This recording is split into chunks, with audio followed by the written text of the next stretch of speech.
Welcome to சுடுதண்ணி. இன்னைக்கு நம்ம வீடியோல விநாயகர் சதுர்த்திக்கான ஒரு ரெசிபியை தான் பார்க்க போறோம். கார கொழுக்கட்டை எப்படி பண்றதுன்னு பார்க்கலாம். கார கொழுக்கட்டையை வேற மாதிரியும் பண்ணலாம். நான் ஒரு மெத்தட்ல பண்ணியிருக்கேன். இது பண்றது ரொம்பவே சிம்பிள் தான். இந்த விநாயகர் சதுர்த்திக்கு நீங்க இதை பண்ணி அசத்தலாம். இதோட இன்கிரீடியன்ஸை நான் டிஸ்கிரிப்ஷன் பாக்ஸ்ல கொடுக்குறேன். இப்போ வாங்க சேர்ந்து சமைக்கலாம். ஃபர்ஸ்ட் நம்ம கொழுக்கட்டை ரெடி பண்ணிடலாம். அதுக்கு 1 கப் கொழுக்கட்டை மாவு சேர்த்துக்கோங்க. நான் கடையில தான் வாங்கியிருக்கேன். இதுக்கு தேவையான அளவு உப்பு நான் 1/2 டீஸ்பூன் சேர்க்குறேன். அப்புறமா இந்த மாதிரி ஒரு கரண்டி எடுத்துக்கோங்க. இதோட பேக் சைடு தான் நம்ம யூஸ் பண்ண போகிறோம். கொஞ்சமாக சுடு தண்ணி ஊற்றி இதை நல்லா பிசைஞ்சுக்கலாம். ரொம்ப சூடாக இருக்கனால நம்ம கரண்டியோட பேக் சைடை வச்சு இதை நம்ம ரெடி பண்ணிக்கலாம். தண்ணி நல்லா கொதிக்க இருக்கணும். பார்த்தீங்கன்னா இப்போ இது ரெடியாக இருக்கு. கொஞ்சமா எண்ணெய் தடவிட்டு இதை தொட்டு பாருங்க. இந்த மாதிரி பிடிக்க வரணும். ஒரே மாதிரி இருக்குல்ல. ஸோ இப்படி வந்துச்சுன்னா கரெக்டாக மிக்ஸ் பண்ணியிருக்கீங்கன்னு அர்த்தம். இந்த மாதிரி வரணும். இது ரெடியாக இருக்கு. இப்போ இதில் நம்ம பால்ஸ் பண்ணிடலாம். குட்டி குட்டி பால்ஸாக பண்ணிக்கோங்க.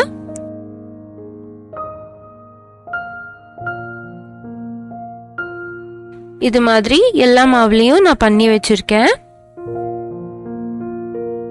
இதை நம்ம வேக வச்சிடலாம்.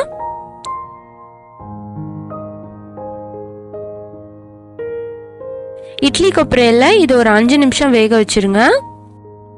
5 நிமிஷம் கழிச்சு பாத்தீங்கன்னா இது நல்லா வெந்துருச்சு. உள்ள மாவா இருக்கக்கூடாது, நல்லா வெந்திருக்கணும். செக் பண்ணி பார்த்துட்டு இதை தனியா எடுத்து வச்சிருங்க. அடுத்து இதுக்கான மசாலா நம்ம ரெடி பண்ணிடலாம். 1 டேபிள் ஸ்பூன் கடலை பருப்பு, 1 டேபிள் ஸ்பூன் உளுத்தம் பருப்பு சேர்த்துட்டு இதை நல்லா வறுத்துக்கோங்க. வறுப்பட்டதும் இதுல 4 வரமிளகாய் சேர்த்துக்கலாம். கூடவே 1 டேபிள் ஸ்பூன் தேங்காய் சேர்த்துக்கோங்க. நான் ட்ரை கோகோனட் சேர்க்கிறேன், நீங்க துருவியும் சேர்த்துக்கலாம். இது கூட ஒரு 1/4 டீஸ்பூன் பெருங்காயத்தூள் சேர்த்துக்கோங்க.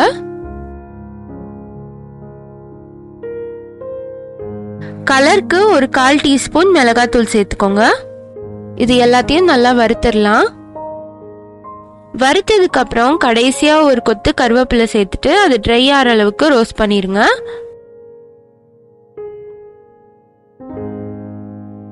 இப்போ இதை நல்லா ஆற வச்சுட்டு அரைச்சிருங்க. இன்னொரு பேன்ல 1 டேபிள் ஸ்பூன் எண்ணெய் சேர்த்துக்கோங்க. எண்ணெய் சூடானதுக்கு அப்புறமா இதுல 1 டீஸ்பூன் கடுகு,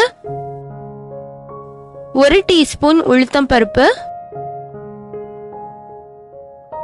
ஒரு 4-5 வரமிளகாய் கிள்ளி சேர்த்துக்கோங்க. கூடவே ஒரு கொத்து கருவேப்பிலை சேர்த்துக்கலாம். சேர்த்துட்டு இதை நல்லா ரோஸ்ட் பண்ணிருங்க.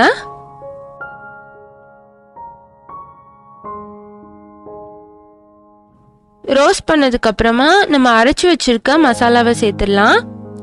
கொஞ்சம் கொஞ்சமா சேர்த்தாலும் சரி, இல்ல மொத்தமா சேர்த்தாலும் சரி, எப்படி வேணாலும் நீங்க சேர்த்துக்கலாம். சேர்த்துட்டு நல்லா மிக்ஸ் பண்ணி விட்டுருங்க.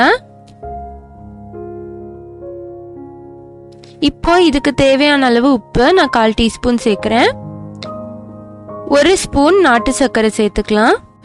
நாட்டு சர்க்கரை கண்டிப்பா சேர்த்துக்கோங்க. ஏன்னா லைட்டா ஒரு டிஞ்ச் ஸ்வீட்னஸ் கொடுக்கும். ரொம்ப நல்லா இருக்கும். அது மிஸ் பண்ணாம சேர்த்துக்கோங்க. இப்போ எல்லாத்தையும் நல்லா மிக்ஸ் பண்ணிட்டு இதுல நம்ம வேக வச்சிருக்க கொழுக்கட்டையை சேர்த்துடலாம்.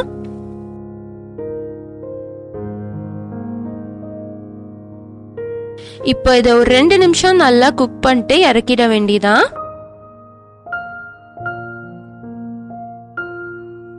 நல்லா ஒன்னோட ஒன்று நல்லா கோட் ஆகணும். கொஞ்சம் மசாலா பவுடர் மிச்சம் வச்சிருந்தீங்கன்னா கடைசியா கொழுக்கட்டை சேர்த்ததுக்கு அப்புறம் சேர்த்துக்கோங்க. நல்லா ஒட்டும்.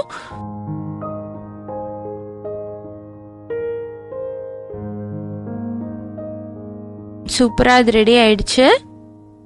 கார கொழுக்கட்டை சின்ன பிள்ளைங்களுக்கும் ரொம்ப பிடிக்கும். ஏன்னா இது சப்புன்னு இருக்காது, வெறும் கொழுக்கட்டை மாதிரி.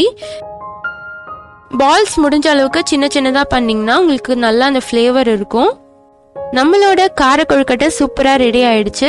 விநாயகர் சதுர்த்தியை ஸ்பெஷல் ஆக்குறதுக்காக ஒரு சூப்பரான ரெசிபி நம்ம பார்த்திருக்கோம். நீங்களும் கண்டிப்பா வீட்ல ட்ரை பண்ணி பார்த்துட்டு எப்படி வந்துச்சுன்னு சொல்லுங்க. இந்த வீடியோ உங்களுக்கு பிடிச்சிருந்தா லைக் பண்ணுங்க. சுடுதண்ணி சேனலை சப்ஸ்கிரைப் பண்ணுங்க. தேங்க்யூ.